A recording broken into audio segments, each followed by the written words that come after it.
Hello, everybody. Welcome to the Ask Me Anything for the CrossFit Linchpin private track. It is April 21st, 2022. As always, members submit questions, other members upvote them, and the most popular ones get answered live each week. This week, I think we're really only going to probably get through two because they're big ones. I think they're going to take a bit. So the first one, and I wasn't trying to bait anybody into clicking on this, a couple weeks ago, somebody asked a question, and it got upvoted. It was one of the most upvoted questions, but I didn't have an answer for it. And the question was basically, hey, what's the question that you're always waiting for us to ask you, but nobody has asked yet? And I was like, ooh, I got my brain thinking. I was like, what is that question? And I couldn't come up with anything at the second, so I tabled it and told everybody, sorry, I got nothing at the moment. And it stayed in my brain and just rattled around. And the longer it rattled around, a singular question did not come up, but a theme, I guess, maybe. Something else popped into my head and wouldn't get out of my head. And that morphed into what I'm going to say is the answer. So, here we go. Let's dive into it. Before I dive into it, it has to be said that everything that this is not like a tough love thing. This isn't supposed to. Hopefully, the answer that I'm going to give here doesn't make any particular individual feel I don't know, bad or like I'm targeting them. I'm not in any way, shape, or form. This is just a true and honest answer to the question. That if everybody can divorce themselves from any personal maybe connection to the question and just look at the broader topic that I'm going to be discussing, like take a step back and look at the big picture, I think this will benefit a lot of people. So, all right, getting to it, I couldn't think of a singular question that is the question that I'm always waiting for somebody to ask. That isn't it. What did pop into my head again and again is how much the world is filled with distractions and how those distractions will permeate into the questions that get asked regularly. And the distractions by their very nature aren't the really important stuff. Like, it's funny how much the less important things, the things that actually don't really drive the needle forward in fitness, in life, in health, whatever it happens to be, those huge, monumental, critical building blocks. It's funny how many questions aren't about those. It's about smaller, more ancillary things on the side that are not even close in significance to the major building blocks. But it seems, at least, and I'm certainly open to the fact that I could be wrong, that those little nuanced things, the little things, capture people's attention, and that's what a lot of people chat about and ask questions about on a regular basis. So that's what kind of popped into my mind, was how much we seem to focus on things that actually aren't that important, and they're distractions.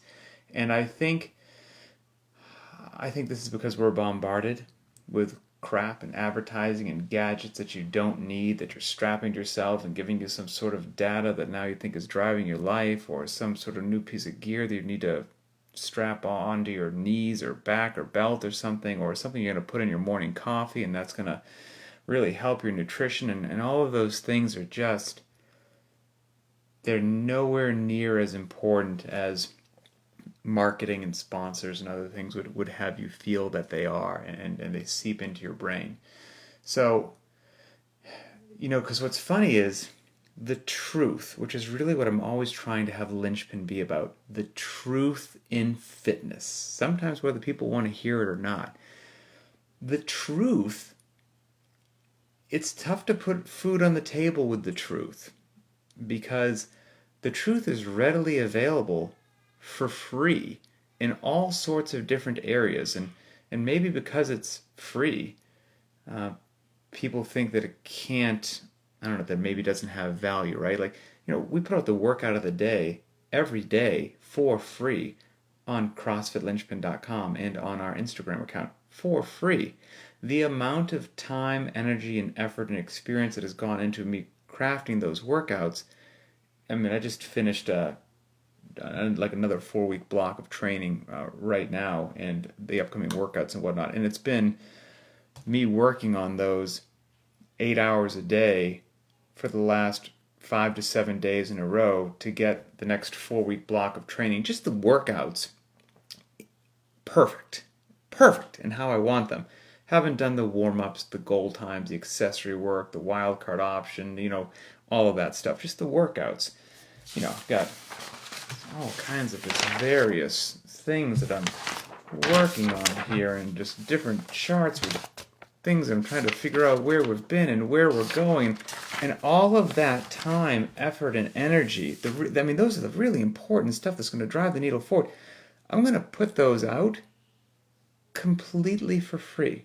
They're just on the Instagram channel for free.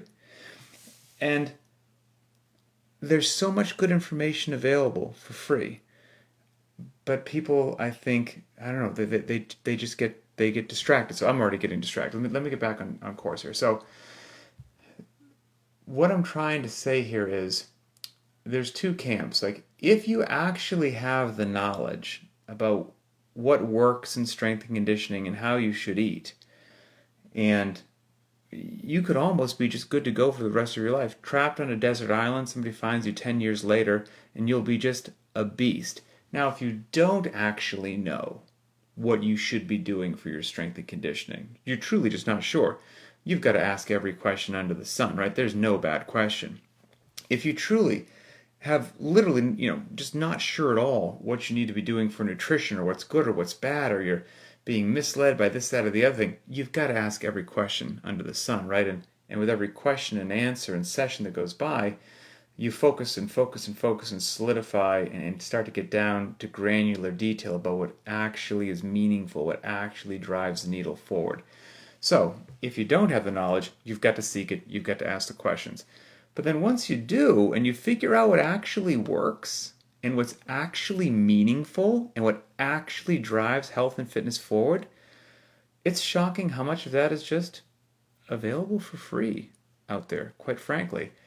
But that doesn't pay the bills. So the big companies and the sponsors have to make you think that the little stuff, the distractions, that the nuances are far more important than they actually are, because that's where they're going to get you to swipe the Visa card. So, and it's funny, Adrian and I just talked about this in a very not random podcast that probably won't come out for a few weeks, because I had this very same conversation with him, and I was like, it's a great topic, isn't it? Like distractions and what really drives the needle forward. He loved it, so we did a show about it. So that'll come out down the road. But here's how I frame my mind anyway. It works every now and then, and I mentioned this with Adrian as well. There was this very sharp woman who used to give the nutrition lecture every now and then. Her name was Lisa Ray, and she would talk with the nutrition lecture. Talk about a concept or topic you went down a rabbit hole for, nutrition. She would say, like, your major building blocks in nutrition: protein, carbs, and fat. Your 3 macronutrients. Well, imagine you have like a glass jar, and you've got your 3 macronutrients, and you have like a big rock that represents each one of them. One represents protein, one represents carbohydrates, and one represents fat, and they're big. And they barely fit in the jar, but they do, and they're in there all, however, but they barely fit. Well, you wouldn't be able to get another one of those big rocks in there, for sure. But you could fit some smaller pebbles in, and they would fill down around the larger rocks and take up some of that dead space, right? But just if you're going on size now, all those small rocks are all the other topics that you could discuss in nutrition, things you can move the needle on, but they're not anywhere near as big as you playing with those dials of your protein, carbs, and fat, both the quality and the quantity of what you're consuming right there. Those other little things, those other more nuanced, subtle things, people love to discuss. And then there's even a smaller level where you could take maybe some sand and pour sand into this container, and the sand is super small, and that would even filter down even between the little pebbles. And I don't know, maybe that's your gut biome bacteria discussion or something, and that teeny little piece of sand, somebody will latch onto that and just want to go to the nth degree on that when if you took a step back, chances are, and again, you could always say like, well, I know somebody who has a special autoimmune disease. Gotcha. We're not talking about that person. We're talking about most people, most of the time, under most circumstances, probably have something that they need to improve with their protein, carbohydrates, and fat in both the quantity of which they're consuming those, or the ratios, and the quality of which those food items are, that is going to move the needle so much further forward than any of the smaller pebbles or the grains of sand. But I'm here to tell you, from hearing so many of those nutrition discussions, I can't even tell you, 95% of the hands that go up in the audience are a question relating to one of the granules of sand, and not one of the actual monumentally important building blocks that have incredible significance and power to move the needle forward. And that general concept, I think, also applies to strength and conditioning. So that's, maybe this was a long-winded way for me to get there. That's what got in my head when the question came up, what's the question you're waiting for us to ask that we haven't asked? And I'm here to tell you, we've done over 250 of these shows.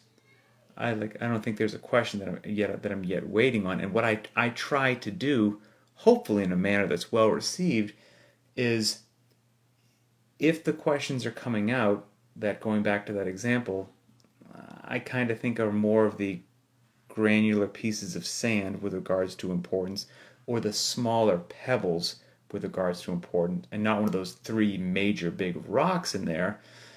Address the question, every question's great, here's an answer to it, but then let people know why, hey, while I see you're focused on that and maybe I can see why that captured your attention, I would implore you to maybe take a step back, because I think this, that, or the other thing might actually be what's at the root of your not meeting your goal, body composition, what's going on with my deadlift. It's probably one of the major building blocks that seem overly simple, and not one of these super sexy little nuanced, complicated technicalities on the side that I think human beings are just drawn to in an interesting way.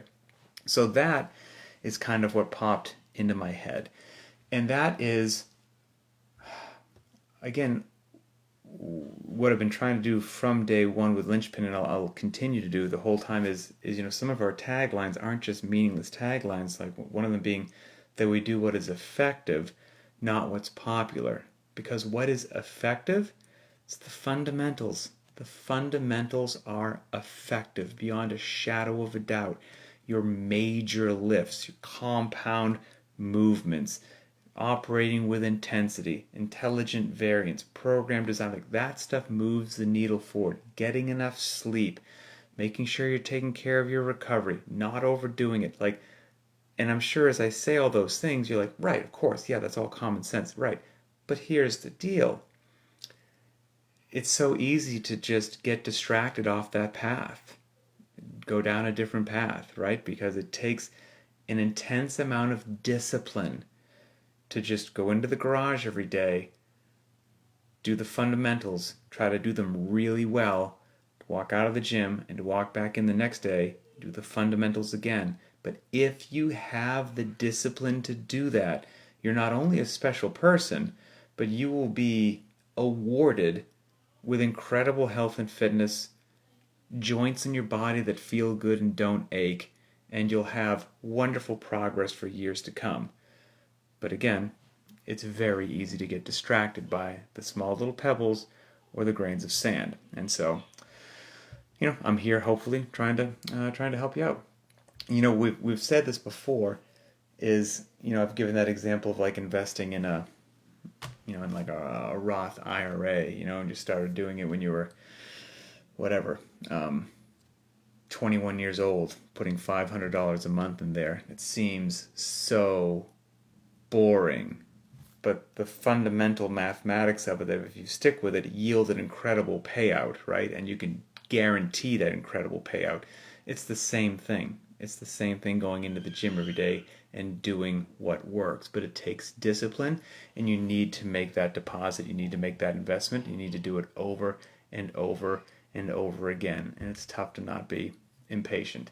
So in the strength and conditioning world, what are those just boring basics that but work, and they work every single solitary time for 99% of the population that comes through your door? Constantly varied functional movements at high intensity, right? And overwhelmingly, if some goal isn't being met, it's probably one of those things. Constantly varied. Have you actually been doing all the workouts and not just cherry picking? You just like the heavy days, you just like this, you just like that. Are you embracing the variance? Functional movements. Are you doing these good compound lifts that we program regularly? High intensity. Are you bringing some good intensity relative to your capacity? Because that drives results forward. It's usually one of those things. And then I wrote down, don't cherry pick, understand how to scale and embrace scaling, understand relative intensity, intensity over volume, one workout a day, respecting the heavy days. Not every day you should have a barbell or external load in your hand. If that's the case and your program doesn't have variance, you should be taking rest days. You need enough sleep. Again, nothing overly like sexy and complicated in there, right? And none of that is, that's not going to make, these individuals that try to distract you on social media with marketing or advertising or some little thing that's going to just, I don't know, take your training to the next level. No, it's not. That little thing's not going to take your training to the next level. Things that are going to take your training to the next level are all those things that I just read down on that list that you probably already know, but they take incredible discipline to do day after day, right? They're simple, but it's not easy. It's simple to get in great shape, but it's not easy because you need to make yourself do it every darn day. And that's the key to the kingdom right there. And it's the same thing in the world of nutrition, as I mentioned previously. The basics work, and the basics work all the time. It's funny, I'm already down another rabbit hole. I apologize. Up where I live here in Washington, there's a music station that I listen to in my truck. And there's this commercial of this, I mean, maybe he's a doctor, I don't know, it's, doctor in some sort of, he's got some sort of nutrition practice, and he's talking about some amazing amount of weight that you can lose all the time, and go to his website and check it out, and he just lists down all this stuff that you don't have to do, again, getting people to buy in. No crazy diets, no, I don't know, like pills, no hypnosis, no surgery, like all these things. He never actually says what it is that you'll have to do. He just lists all these things that make it sound so easy. You don't have to do anything crazy. The weight's just going to fall off. Well, I heard this the other week again, and I heard his website, and I just kept saying it over and over again in my head, because I said, when I stop driving, I've got to go to this guy's website, because I know that he's selling something not right, and I have to know what it is that's driving me crazy. So I went to his website, and you click on the website, and what pops up, of the many things, one's just a plate of like actual healthy food. It's like chicken and broccoli, okay? As it turns out, basically what he's going to have you do is the basics, because the basics work really well, and the basics are what actually move the needle and drive your health and fitness forward and get the body composition that you want. He's going to actually have you eat very clean, wonderful, healthy, real food in appropriate portions. Shocking, right? But here's the deal. You can do that for free, and you can actually find out how to do it for free. So that's not going to make him money. So how's he going to make money? Aha. It's also readily available on his website. He offers all these nonsense supplements that aren't going to do anything. You're probably going to think that they are, that you're going to mix in your drink and pop this here, and they're outrageously expensive. So what he's going to probably have you do is set you up in a diet that actually works. Real food in appropriate quantities. That's what's going to push you forward, but that ain't going to make any money. So you're also going to get $300 worth of supplements you're going to need to take every week, from multivitamins to different powders to put in something. That's not what's going to do it. but that's going to help his checking account go up because the truth is readily available. The truth is what you probably already know, but the truth doesn't work well on marketing and some other stuff. So again, I just keep coming back to this again and again and again, and this is what we're going to do at Linchpin. We're going to keep ourselves grounded and rooted, and we're going to do what works, and we're not going to get distracted. So anyway, that was somewhat of a coherent answer, somewhat of a rabbit hole. So hopefully that helps. Okay, next most upvoted. Oh, and I wanted to say again, don't ever stop asking questions. That was my fear. My fear was if I addressed that topic that I just did, that might be interpreted by some people as, ooh, well, I only can ask a question now about like the majorly important building blocks and all the other questions aren't meaningful questions. No, that was not, hopefully that's not how that was taken. Hopefully I did not present it that way, although I sometimes make mistakes. That's just me having straight talk right there. Ask any question that you want every time in the AMAs. That's what these are for. But that's just what that other question put in my head, and that was my little rant like there. Okay, here we go. Next one. This is, well, it's probably why it was the next most popular upvoted one, because this is a good question. This is from Chris W. Chris says, I am slowly coming to appreciate the whole accessory work being optional thing. I really struggle with the mindset of more is better. I know you say it's not needed to be fit, but does this mean just healthy, etc., or could someone still obtain good numbers, lifts, and Metcon times, obviously not games level, with never doing the accessory work with enough practice, etc.? Can you talk about this and how it isn't really needed? Maybe some real-life examples of really fit people who never do the accessory work and have some impressive fitness. How often do you personally do the accessory work? Would you expect to see someone's fitness get better with or without it, etc.? Okay, great question. So Chris, let's dive right in. I'll break it down into several things because you got a few questions in there.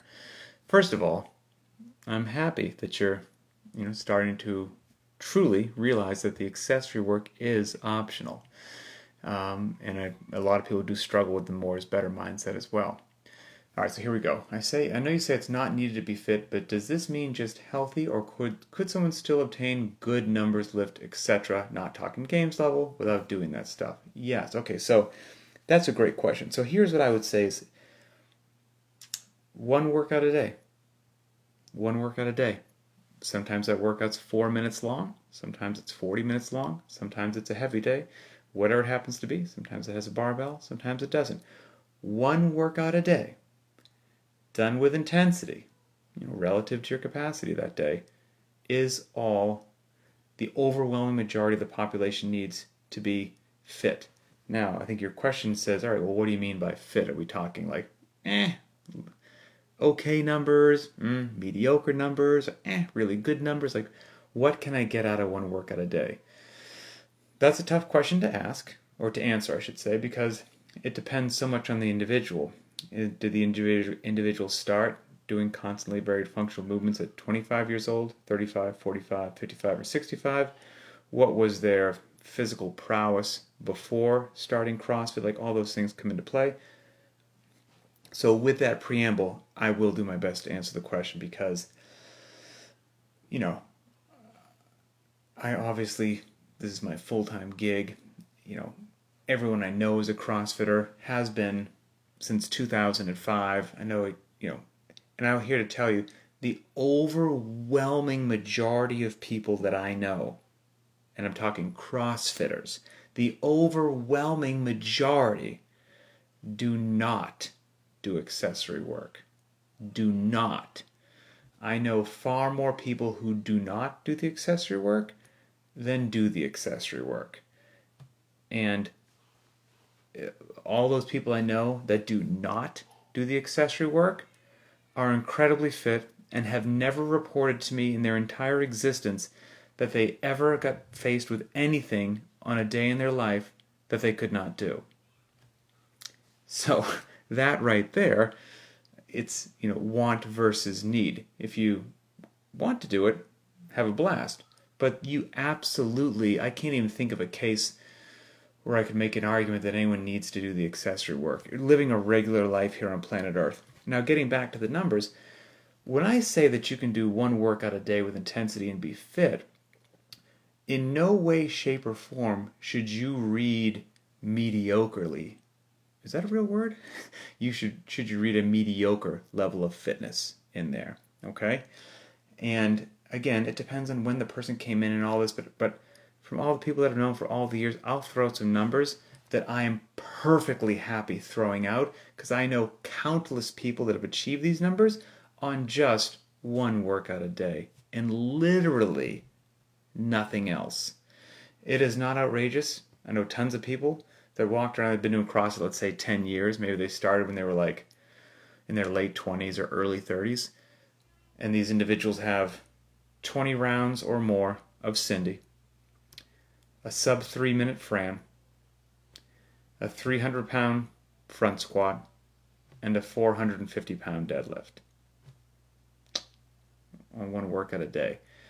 And I don't see anything mediocre with over 20 or more rounds of Cindy, a sub 3 Fran, a 300-pound front squat, and a deadlift around 450.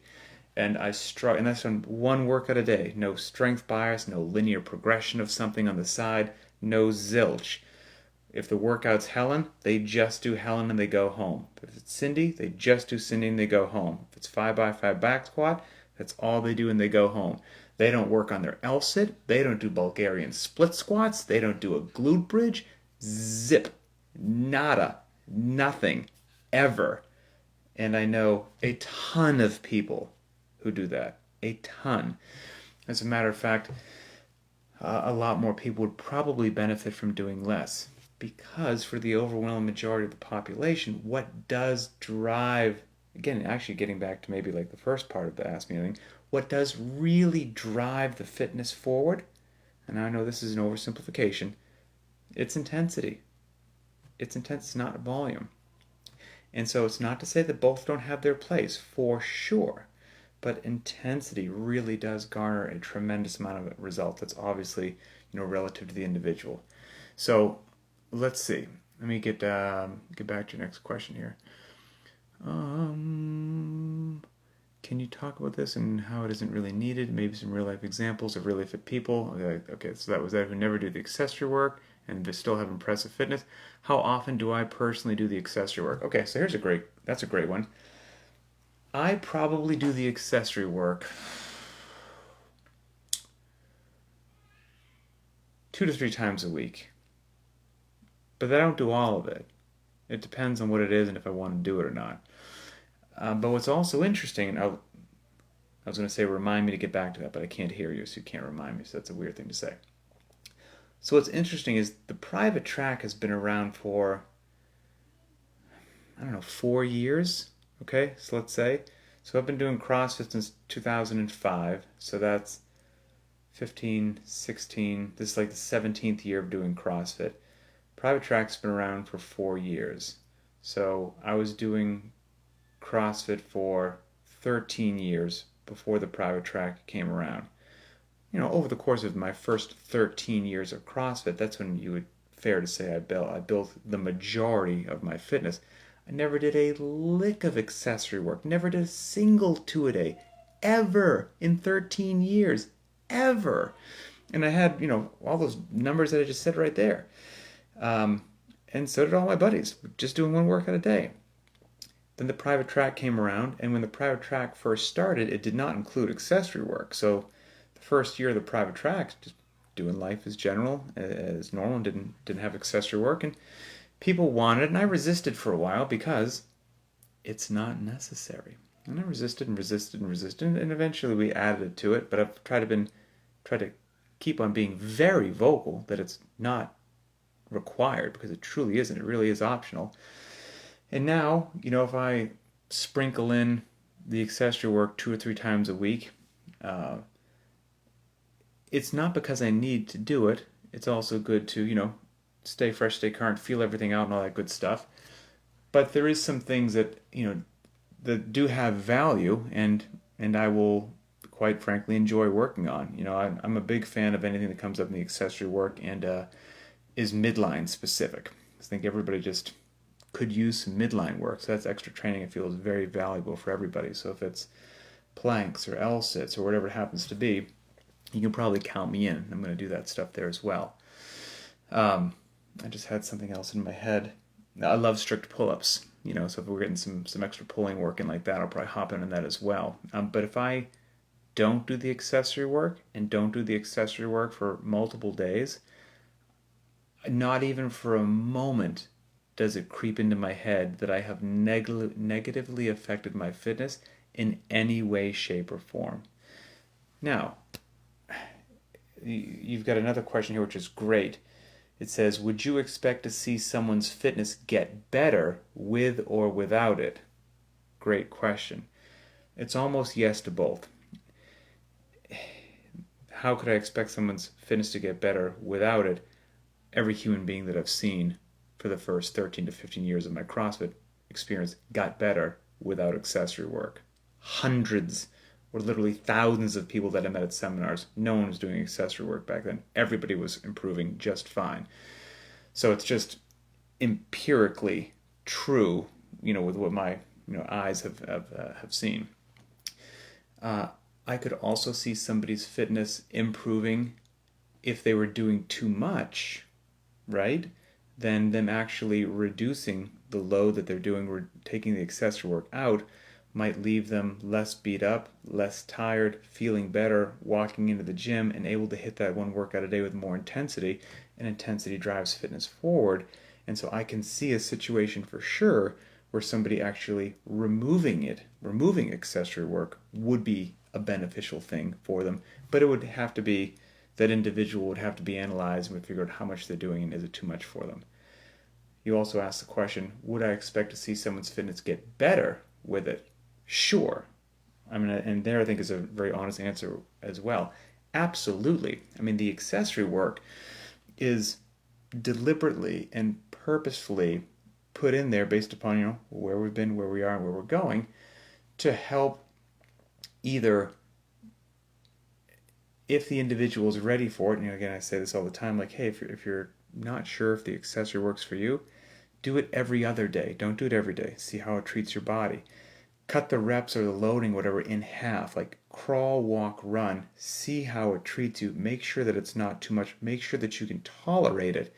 And if you can, and it's appropriate for you, well then absolutely. After a heavy back squat day, maybe you're going to do some pistols or some Bulgarian split squats, tighten up that L-sit a little bit. You're going to get in some extra strict pressing over there with some handstand work or some strict press.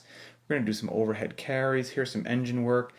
If it's at a level that you still feel good, you still are not overtrained or under-recovered, you're still going into the gym fired up every day, not dreading training and smashing the workouts and bringing a good level of intensity to it because you feel good physically, emotionally, the whole 9 yards, then you're absolutely going to see benefit from the accessory work, unquestionably.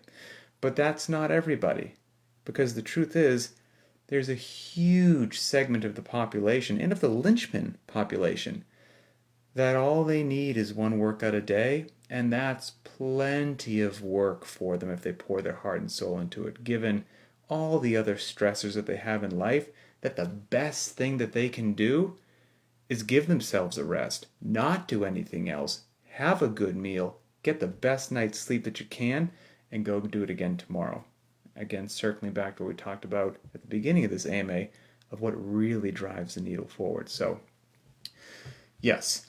And it also just comes down to, what are you training for? Like I said, you're not going to face anything in real life that one workout a day with zero accessory work is not going to leave you prepared for. I just can't envision that.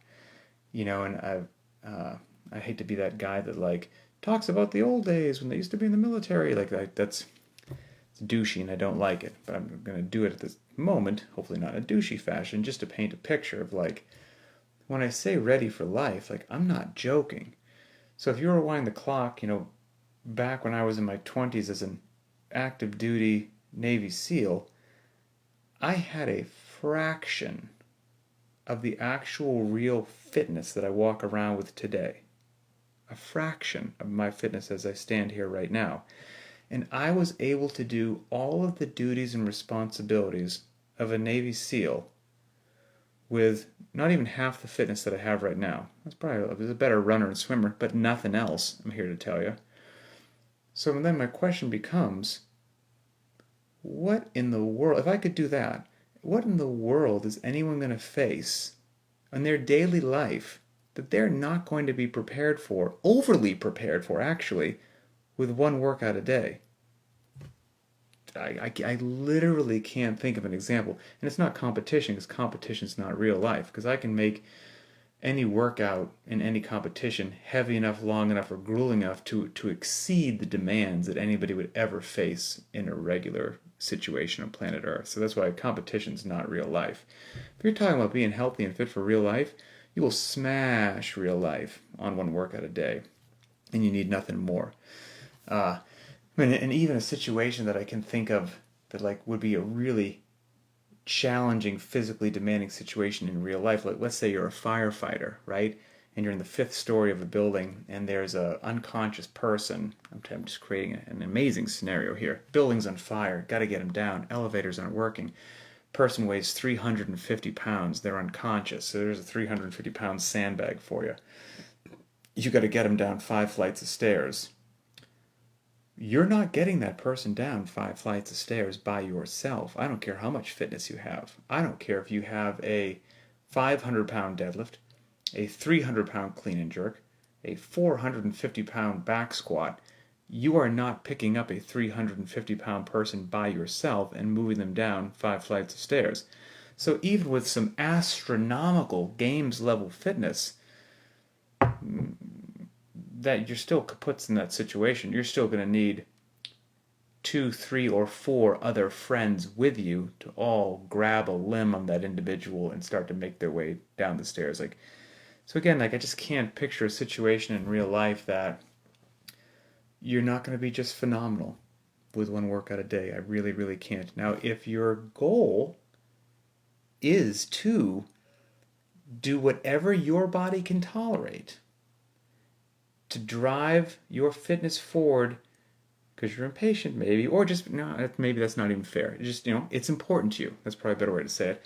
To drive it forward at the greatest rate that your body can sustain without overdoing it, then I absolutely think that the accessory work will be a phenomenal addition to your daily training. A phenomenal addition. So, yeah, that I think is that. And I would encourage everybody, if you haven't, because Chris, you did mention like trying to struggle with the more is better mindset. We did a podcast specifically on that topic. It was Linchpin Conversations number 247, and it's entitled "More is Not Better, Better is Better." So hopefully that treats you well.